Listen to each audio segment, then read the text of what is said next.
mbi kompozimin, apo do na lësh Jo, fare gjithçka? nuk ka lidhje, mund të bisedojmë. Dua di para shumë ndoshta detaje, apo si inspirim, ose para shumë si vizualisht, para shumë çfarë mund na tregosh, ndoshta se çfarë mund presim të ndëgjojmë, ose mbi çfarë është ndërtuar. Domethënë janë katër kompozime, të cilët kanë marrë inspirim nga stinat, dhe janë të katërtat në formë valsi. Janë në formë valsi, janë në metrikën e valsit, se ashtu e kam imagjinuar, dhe të katërtat janë kushtuar atij instrumentistit, i cili do t'i performoj, po pas asaj do kemi edhe një farlloj një farlloj video, një farlloj spotin, ta quajmë me atë.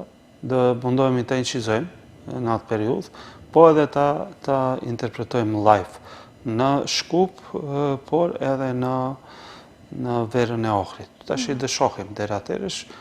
Ne ato janë kompozuar, tash ka do finesa të vogla që nga ndonjëherë nuk marrin kohë, po nga ndonjëherë marrin shumë më tepër se sa vetë kompozimi, kështu që do shohim.